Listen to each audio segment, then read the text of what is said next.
시간에 이 번제단의 식양을 말씀을 드렸습니다. 어떤 사이즈로 어떻게 만들었고 재질은 어떻고 이제 그런 부분들을 말씀을 드렸는데, 오늘은 이 번제단의 특징과 또 신약 성경에서 볼 때 구속사적인 이제 예수님 관점으로 볼 때 이 번제단의 의미가 어떤 것들인지를 오늘 생각을 좀 하려고 합니다. 우선 이 번제단의 특징 보면 오늘 출애굽기 38장을 읽었습니다만은 레위기 1장을 한번 보시기 바랍니다. 여러분들 성경 한 서너 장 이렇게 더 넘기시면 레위기 나오는데요. 레위기 1장 7절 8절을 같이 보겠습니다. 레위기 1장 7절 8절을 같이 우리 한번 읽어봅니다. 시작.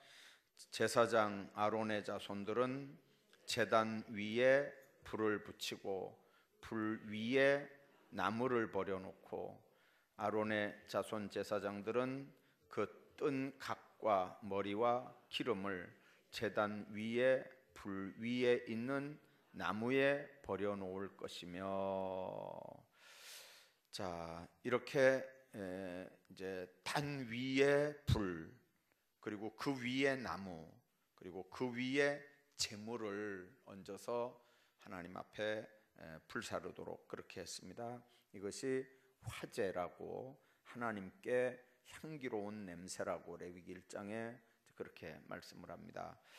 그러니까 번제단에서 하나님 앞에 드리는 이 화제의 모습을 보면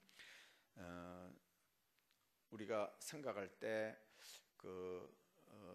불이 이렇게 올라오고, 불 올라오는 위에 나무가 있고 나무 위에 이렇게 이제 제물이 있는데, 이제 이런 과정이 되려면 이 번제단 밑에 이렇게 구멍에 그 바람이 이렇게 들어가고, 또 이렇게 재가 이렇게 나무 탄 재, 고기 탄 재들이 이렇게 떨어지면 이제 푸삽으로 이렇게 긁어내는 이제 그런 것들이 있다고 그러지 않습니까?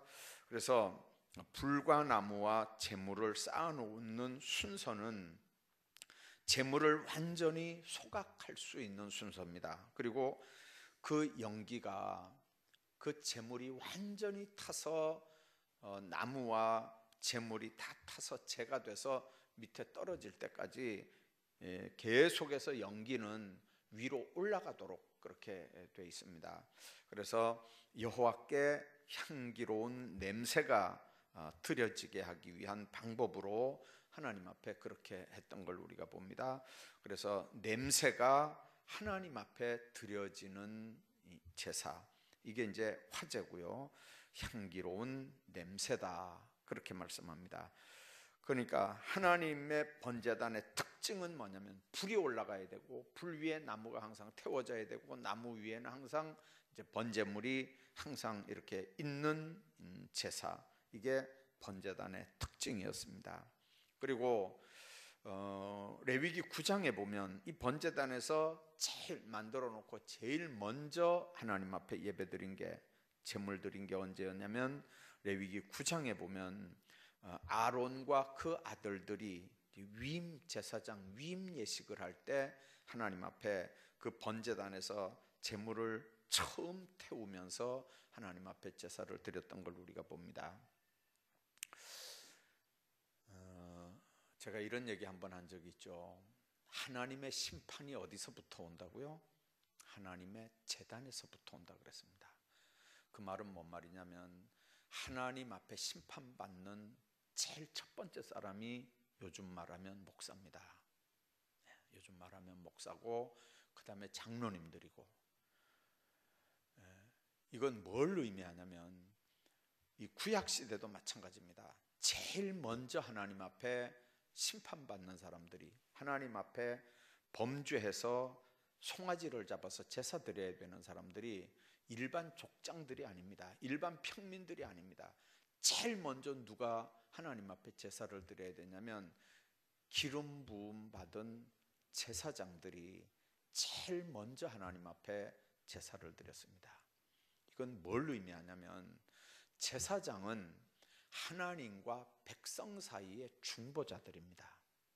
그렇죠? 백성의 죄를 다 짊어지고 하나님 앞에 나아가는 사람이 제사장입니다. 하나님의 축복을 다 끌어안고 백성들에게 나오는 게 제사장입니다. 그러니까 제사장은 인간 편에서는 인간의 죄를 다 뒤집어 쓰고 하나님 앞에 나아가는 게 제사장이고, 하나님 쪽에서 보면 하나님의 축복을 다 가지고 인간 쪽으로 나가는 게 이게 제사장입니다. 그러니까 제사장은 중보자예요. 중보자. 그러니까 우리가 하나님 앞에서 인간 쪽에서 보면 가장 죄 많고 하나님 쪽에서 보면 또 가장 죄 많고 이제 이런 사람들이 사실은 제사장들이에요. 그러니까 이런 사람들은요, 하나님 앞에 제일 죄가 많으니까 하나님 앞에 회개할 거리도 제일 많고 하나님 앞에 해결해야 될 문제도 제일 많은 사람이 제사장들이었어요. 요즘 말로 하면 목사 장로들이 제일 회개할 게 많을 것 같아요. 나중에 천국 가면요. 그런데 문제는 뭐냐면요, 요즘에는 목사 장로만 제사장이 아니고 만인 제사장 시대예요.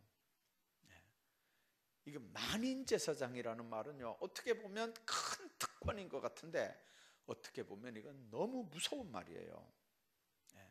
왜 그러냐면요, 제사장은 아까 얘기한 것처럼 백성 대표에서 하나님께 나아가고 하나님 대표에서 인간 쪽으로 오는 중보자라고 그랬잖아요.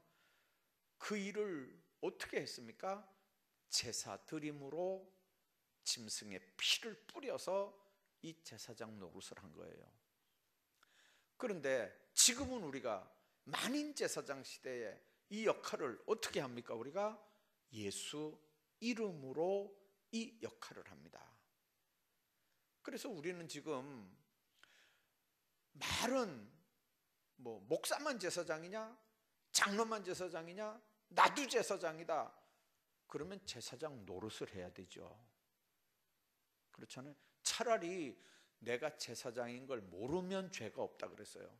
예수님 하시는 말씀은 차라리 몰랐으면 죄가 없는데 너희들이 안다고 하니까 죄가 있다는 거죠. 이 중재자의 역할, 중보의 역할을 하나님 앞에서 똑바로 하지 않으면 이게 제사장 직무를 이걸 감당 안 하는 거잖아요. 그러니까 직무 유기하는 거예요. 직무 유기. 여러분들 이제 새생명 전도 축제라는 게 영적으로 무슨 의미입니까? 하나님 쪽에서 볼 때 복음을, 이 굿뉴스잖아요.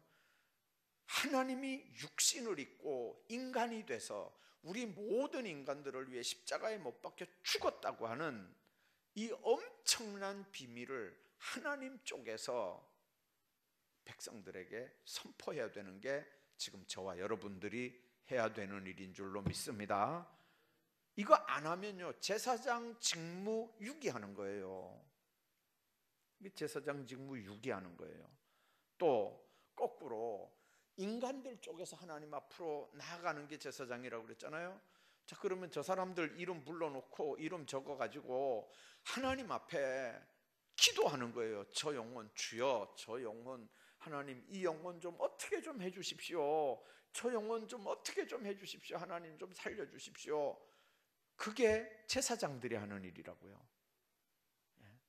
그러니까 저 사람들 영혼을 하나님 앞에 내놓으면서 저 사람들이 받아야 되는 저주를 내가 받아야 되는 저주인 것처럼 끌어안고 하나님 앞에 나아가는 게 제사장이 하는 일이고, 거꾸로 아까 얘기한 것처럼 하나님의 축복을, 하나님의 복음을 하나님 같은 심정으로 저 사람들에게 전해야 되는 게 제사장 역할이라고요. 그게 만인 제사장 시대에 저와 여러분들이 해야 되는 제사장들의 직분인 줄로 믿습니다. 이거 안 하면 직무 유기하는 거예요. 그래서 하나님 앞에서 이 만인 제사장 시대 나도 제사장이다, 이게 이 말이요 절대 쉬운 말이 아니라니까요. 그냥 괜히 어깨 힘만 주고 나도 제사장이다, 목사만 제사장이냐, 장로만 제사장이냐, 이 만인 제사장 시대 나도 제사장이다. 제사장 노릇을 하라 그 말이에요. 제사장 노릇을 해야 되잖아요. 말만 제사장인가요? 하나님 앞에서 이 역할을 해야 되고 사람들 앞에서 이 역할을 하는 게 만인 제사장 시대 제사장 노릇하는 거니까, 여러분들 이 제사장 의식이 뭔지, 제사장의 직무가 뭔지를 여러분들이 똑바로 기억하시면서 이 직무들을 잘 감당하시기를 주의 이름으로 축복합니다. 뿐만 아니라 번제단에 있는 제물을 언제든지 태울 수 있도록 항상 불이 준비가 돼 있었습니다. 레위기 6장에 보면요, 하나님 앞에 번제단에는 언제든지 불을 태울 수 있도록 그렇게 예비가 돼 있었어요. 우리 교회는 예를 들면 새벽 5시 새벽 예배, 11시 낮 예배, 2시 오후 예배, 토요일 날 7시, 수요일 날 7시 수요 예배, 이렇게 딱 정해져 있잖아요. 그러면 보통은 그 시간에만 교회 와서 예배 드리잖아요. 근데 구약시대 제사는요, 먼 데 사람도 짐승 끌고 오고 가까운 데 사람도 짐승 끌고 오고, 더 먼 데 사람들은요 맨날 며칠씩 걸어가지고 와서 그 앞에서, 성전 앞에서 이렇게 짐승을 사가지고 이렇게 이제 들어오고, 이렇게 하니까 말 그대로 시도 때도 없이 오는 거예요. 시도 때도 없이. 시도 때도 없이. 아침 9시 오는 사람, 10시 오는 사람, 11시 오는 사람, 시도 때도 없이 막 들어와요. 자, 그러니까 밖에서 어떤 사람이 우리처럼 11시에 오십시오, 2시에 오십시오, 이렇게 할 수 있는 게 아니에요. 누구든지 오는 거예요. 언제든지 오는 거예요. 교회는 그렇잖아요. 우리 교회의 장점 중에 하나는 이렇게 문이 언제든지 열려서 누구든지 기도하고 싶은 사람은 다 들어올 수 있죠. 도시에는, 대도시에는 어림도 없어요. 어림도 없어요. 사찰이 없어서 그런 게 아니에요. 사찰이 있어도, CCTV가 없어서 그런 게 아니에요. CCTV가 있어도, CCTV 해놓고 사찰 지키고 있어도 본당의 대문 꽉 잠겨 있어요. 여러분들 물론 도둑 맞을까 봐 그러죠. 도둑 맞을까 봐 그러는데, 그런데 여러분들 한번 생각 한번 해보세요. 이게 만민의 기도하는 집이면 사실은 누구든지 와서 기도할 수 있어야 되잖아요. 그죠? 언제든지 와서 기도할 수 있어야 되잖아요. 제가 여러분들에게 한 말씀 한번 드린 기억이 한 번 있어요. 벌써 이 예배당 짓기 전이니까 한 15년도 넘었어요. 밤 10시쯤 되면 저한테 신방 오는 사람이 있었어요. 밤 10시쯤 한 잔 걸치고, 목사님 계십니까? 하고 이제 한 10시쯤 되면 신방 오는 거예요. 10시에 자야 되잖아요. 그 다음날 난 새벽 기도 가야 되는데, 이분이 10시 되면 술 한 잔 먹고 목사님 하고 이제 찾아오는 거예요. 그럼 이제 밑에 사람들 자야 되니까 나는 이제 그 사람 데리고 이제 2층에 가면요, 막 그냥 계속해서 이제 이 얘기 저 얘기 이 얘기 막 하는데, 언제든지 결론은 이렇게 끝나요. 목사님, 나를 믿어야 예배당이 지어지지, 지자교회 장로들 믿어가지고 예배당이 되는 줄 압니까? 장로들 믿지 말고 나를 믿어야 예배당이 됩니다. 막 핵심이 그거예요. 그렇게 하고 새벽 2시까지 날 안 놔주는 거예요. 그렇게 하다 이제 새벽 2시, 3시 되면요, 술이 깨잖아요. 그러면 이제 제정신 돌아오는 거예요. 그러면요, 사람이 미안해가지고, 그 시간에는요, 미안해가지고, 아이고 목사님 죄송합니다 이렇게 하고는 사람이요 완전히 달라져요. 술 먹었을 때하고 술이 깨면요 완전히 달라져가지고 쥐구멍도 못 찾으면서요, 죄송합니다 미안합니다 이렇게 하면서, 그러면 또 내빼요. 그러면 이제 안 와야 되잖아요. 며칠 있다 또 와요. 며칠 있다 또 와요. 그러면서 하는 얘기, 똑같은 얘기 또 해요. 레코드판 틀어놓은 것처럼 똑같은 얘기 또 해요. 여러분들, 하나님 앞에 우리가 기도할 때, 만일 하나님 앞에 기도할 때 아침이고 낮이고 밤이고 뭐 저녁이고 언제든지 하나님 앞에 우리가 하나님 앞에 아뢰일 수 있다는 게요, 이게 성도들의 큰 특권인 줄로 믿습니다. 안 그렇겠어요? 예수 안에서 그거보다 더 특권이 어디 있어요? 주님 안에서 정말 항상 하나님 앞에 나아갈 수 있는 축복. 그래서 번제단에 언제든지 제물을 항상 태울 수 있는 그 특권. 여러분들, 그 번제단에 불이 끊어지지 않도록 한 거는요, 죄인들에게 언제든지 속죄의 길이 열려 있다는 뜻입니다. 언제든지 나오기만 하면, 구약시대에 언제든지 제단에 나오기만 하면, 신약시대에 언제든지 주님 앞에 나와서 엎드리기만 하면 문제가 해결되고 기도하면 응답해 주시고, 그래서 영원한 속죄를 완성하기까지는 절대로 그 연기가 사라지지 않는 것처럼 하나님 안에서 하나님의 백성들이 구속의 은총들을 누릴 수 있는 거는요, 이거는 제한이 없어요. 제한이. 사람은 아무리 내가 속을 내려놓고 뭐 술 친 사람 얘기 다 이렇게 들어준다 그래도요, 때로는 짜증 날 때도 있고, 이게 몇 시인가 시계 볼 때도 있고요. 나 지금 빨리 눈 조금 붙이고 새벽 예배 가야 되는데 참 말 되게 많이 하네, 막 이런 생각이 날 때도 있고요. 인간은 방법 없어요. 별별 생각 다 하는 거예요. 만일 우리가 하나님 앞에 기도하는데 하나님이 만일 그런다고 한번 생각해 봐요. 누가 기도를 하겠어요? 어떻게 기도를 하겠어요, 우리가? 그러니까 하나님 앞에 번제단의 불이 항상 붙어 있다는 말은 속죄 사역이 중단될 수 없다는 걸 암시하는 말입니다. 예수 그리스도를 통해서 영원한 속죄를 완성할 때까지는 절대로 그 불은 안 꺼지는 거예요.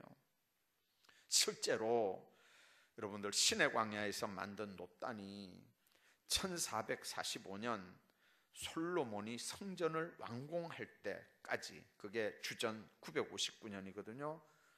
정확하게 얘기하면 486년 동안 이 번제단을 사용했어요.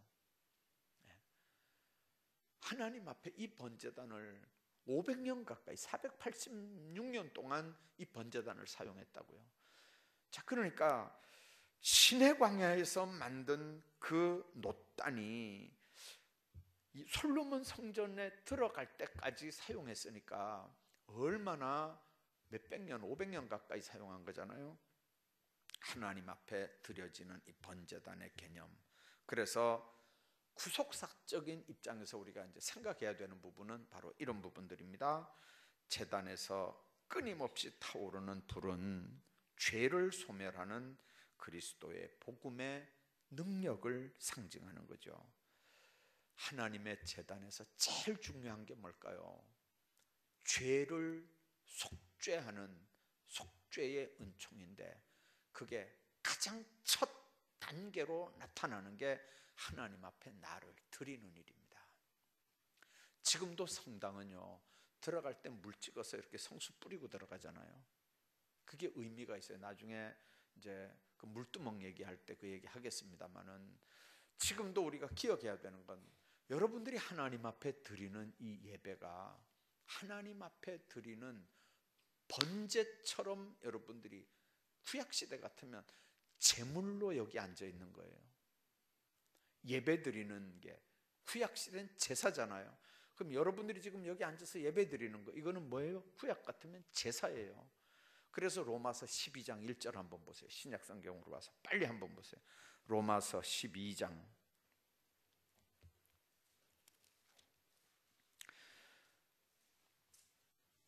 로마서 12장 1절.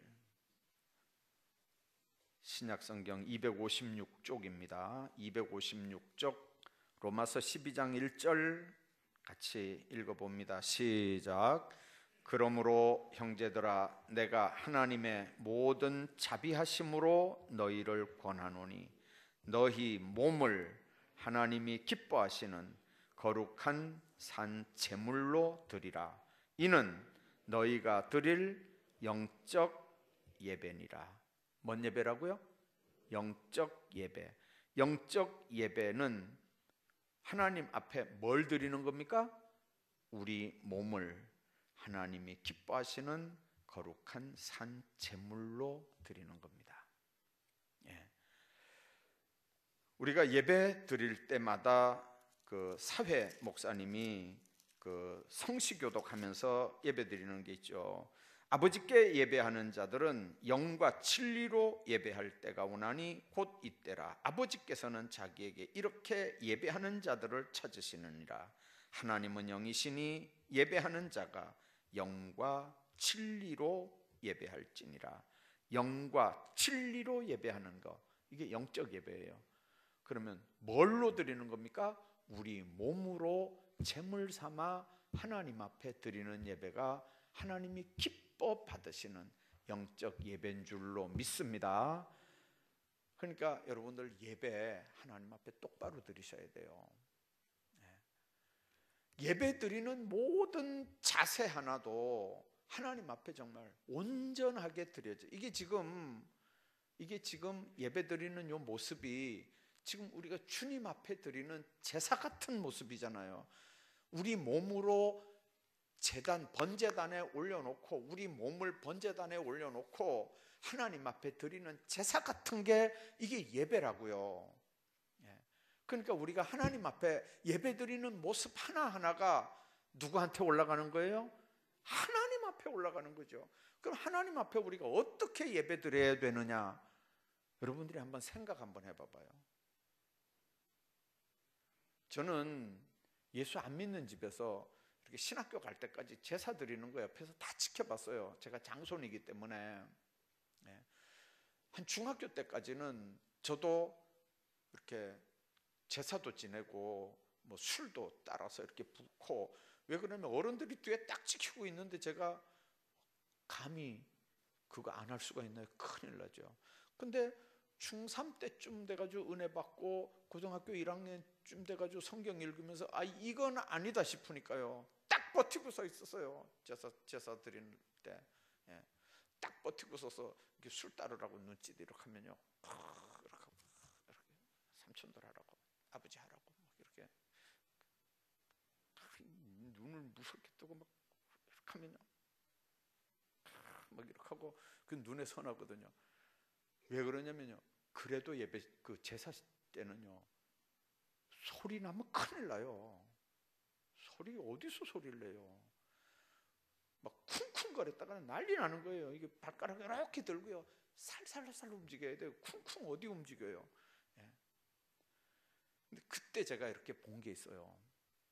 이 상에다 뭘 차려놨냐면요, 동태 쪄서 올려놓고 뭐 큰 돔 잡으면 올려놓고 막 생선 막 올려놨는데 다 보니까요 요 주댕이를 칼로 딱 이렇게 때려가지고 이렇게 주댕이는 다 잘라가지고 이렇게 다 올려놨더라고요. 보니까요 사과배도 이렇게 딱 잘라가지고 이렇게 올려놓는 것처럼 생선도요 주둥이는 다 잘라가지고 이렇게 제물로 올려놔요. 제사 시간에 소리 내면 큰일 나요. 예수 안 믿는 사람들도. 하물며 우리가 하나님 앞에 예배 드리는데 어떤 모습으로 하나님 앞에 올려드리는 예배를 드려야 될 건지는 여러분들 한번 생각 한번 해보세요.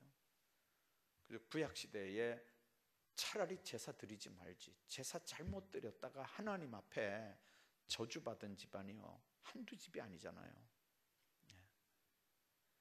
본인만 망하는 게 아니고 자손 3, 4대까지 망하는 거예요.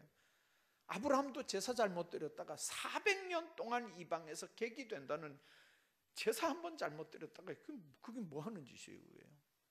그러니까 여러분들 하나님 앞에 드리는 제사는요 정말 가장 정성스럽게 정신 바짝 차리고 하나님이 가장 기뻐 받으실 모습으로 그런 심령으로 그렇게 하나님 앞에 드려야 돼요.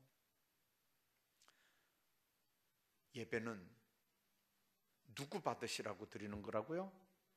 당연히 하나님 받으시라고 드리는 거죠. 우리끼리 모여서 지금 뭐 하는 거예요? 이게 아니잖아요. 하나님 앞에 올려드리는 예배잖아요. 그럼 받으시는 분은 하나님이라고요. 하나님 앞에 우리가 어떻게 예배 드려야 될 건지를 여러분들 한번 잘 생각해 보세요. 그래서 구약 시대는 철저하게 하나님 앞에 그렇게 예배 드렸고요. 신약도 로마서에서 우리에게 진짜 예배가 어떤 건지, 진짜 예물이 어떤 건지, 어떤 예배가 신령과 진정의 예배인지 분명하게 말씀하잖아요. 하나님 앞에 온전한 예배 드리고 그 예배 통해서 여러분도 여러분들 자손도 복받는 역사들이 있기를 주의 이름으로 축복합니다. 뿐만 아니라 이 복음의 불길, 예수님께서 십자가에 달려 죽으시고 부활 승천하신 다음에 보혜사 성령의 불을 통해서 제자들의 가슴 속에 점화돼서 비로소 이게 타오르게 되는데, 성령의 불이 임하기 전까지 유효했던 게 하나님의 제단의 제단 불이었어요.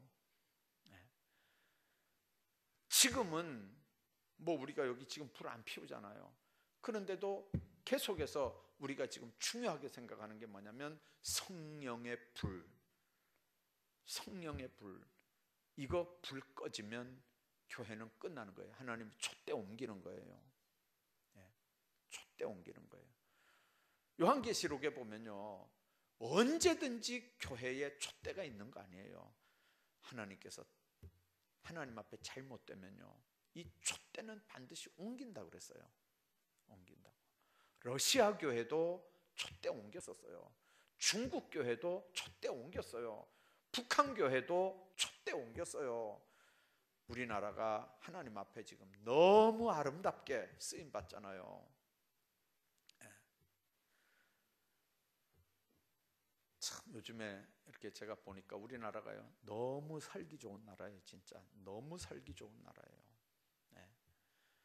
이제 우리 집 사람 지금 미국 가 있는데 큰 딸이 119를 한번 불렀던가 봐요. 이제 우리 집 딸이 부른 게 아니고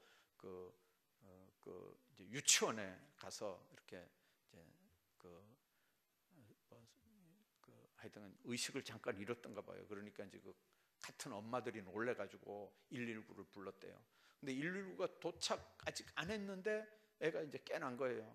깨나가지고 보니까 119 불러놓은 거거든요. 그러니까 이제 그쪽에다 연락해가지고 오지 말으라고 그랬는데 거기서 이미 출발했다, 안 된다 이래가지고 이제 금방 이제 도착을 했나 봐요. 그래가지고 119 실려가가지고 병원에 이제 입원했다가 이제 퇴원을 했는데, 문제는 119 타고 한 5분에서 7분 그렇게밖에 안 갔대요. 5분에서 7분 갔는데 119 사용료가 얼마가 나왔냐면요, 2,800 몇십 불이 나왔어요. 2,800 몇십 불. 2,800 몇십 불이면 우리나라 돈으로 얼마인지 아세요? 한 300만 원 가까이 돼요. 300만 원. 119 부르면 돈이 그만큼 나와요, 미국은요. 우리나라는 심심하면 119 부르잖아요. 심지어는 도둑고양이가 어떻게 됐다고 119 부르고. 이런 나라가 없다니까요. 전 세계에 119 이렇게 마음대로 부려먹는 나라가.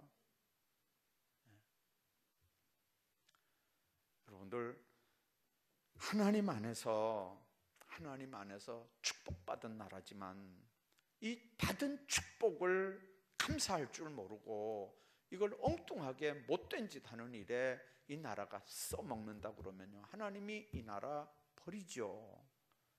이거보다 더 큰 나라도 버리는데 이게 우리가 석유가 한 방울 나요? 뭐가 하나 나요?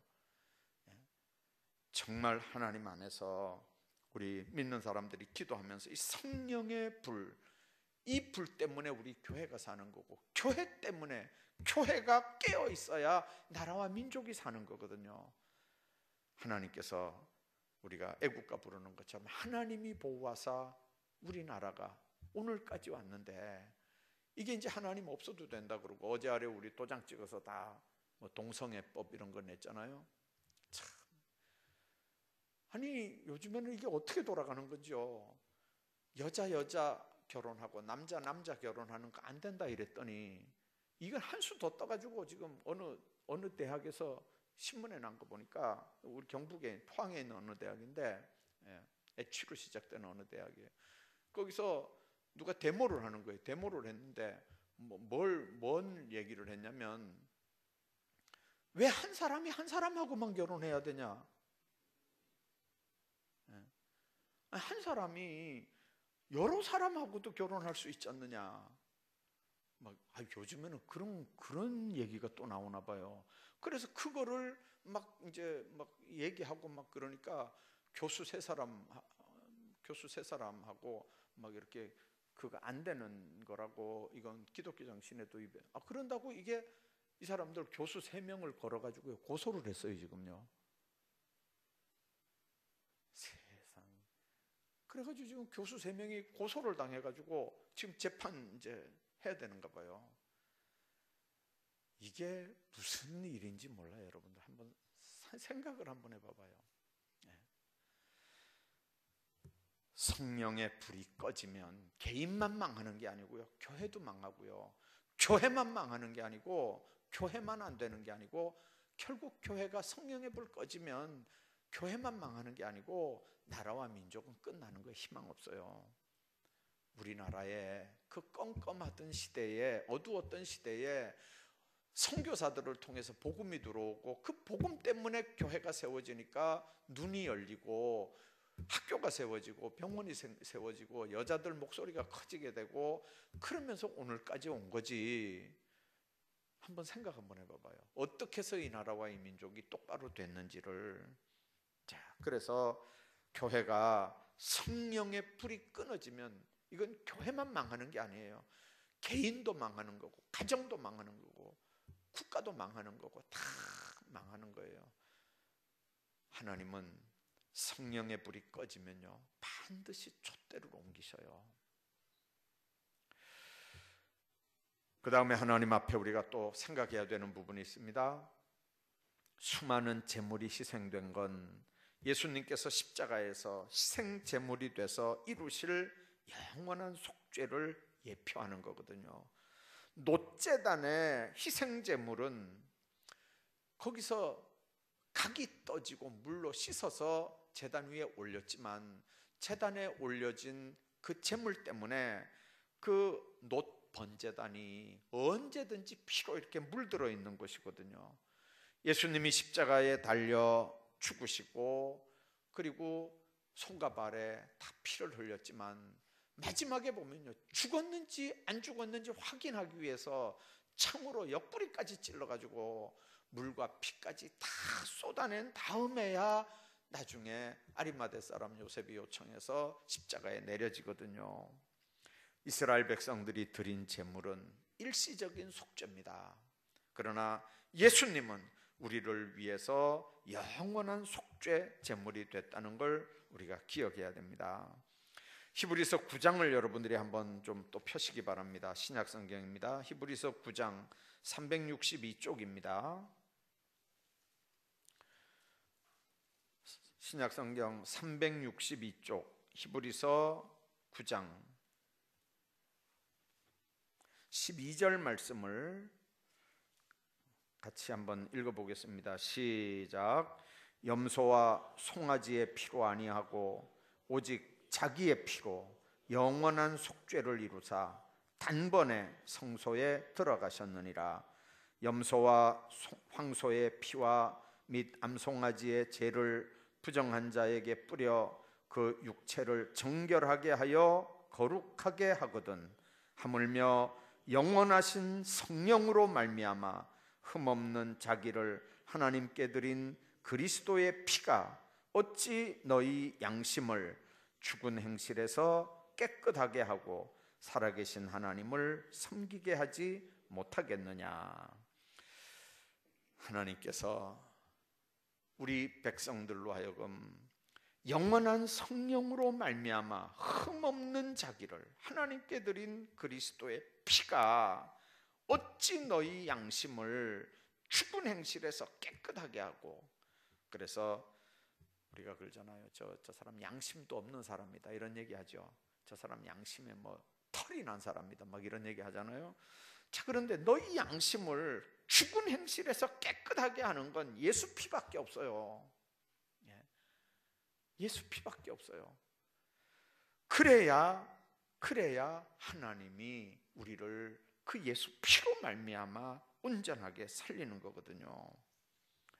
제단 뿔이 이렇게 동서남북 뿔이 있는 건 또 뭘 상징하냐면 구속의 복음의 권세가 동서남북 세계 만방에 펼쳐진다는 의미입니다.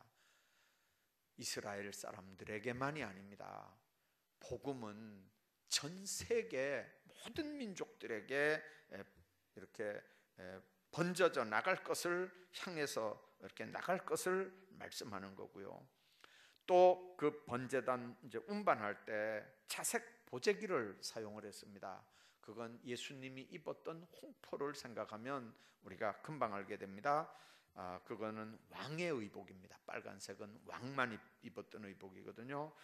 예수님이 십자가에 달릴 때 자색 옷을 예수님 입혔어요. 그러면서 유대인의 왕이여 하면서 조롱을 했다 그랬죠. 그리고 왕이라고 관을 씌워줬는데 그게 가시 면류관을 씌워줬다 그랬습니다. 예수님이 십자가에서 죽으시는 최후 순간까지 인류 구속을 위해서 하나님의 뜻에 온전하게 순종한 사건이 바로 예수님이 십자가 못 박혀 죽으신 제물된 사건입니다. 그러니까 그 예수님의 십자가 사건, 그건 짐승의 피로 해결 안 되는 걸, 짐승의 피로 해결 안 되는 걸 예수님의 피로 해결하는 거예요. 양심까지도 깨끗하게 해서 하나님을 섬기게 할 수 있는 유일한 방법은 바로 예수 피밖에 없어요. 그건 우리를 속죄하는 거지만 또 하나는 피는 생명이거든요. 우리가 사는 방법은 예수 피 때문에 우리가 사는 줄로 믿습니다. 그래서 예수의 보혈에 대한 찬송도 여러분들 많이 하시고, 또 그 보혈 안에서 여러분들 때를 따라 돕는 은혜 가운데 사시기를 주의 이름으로 축복합니다.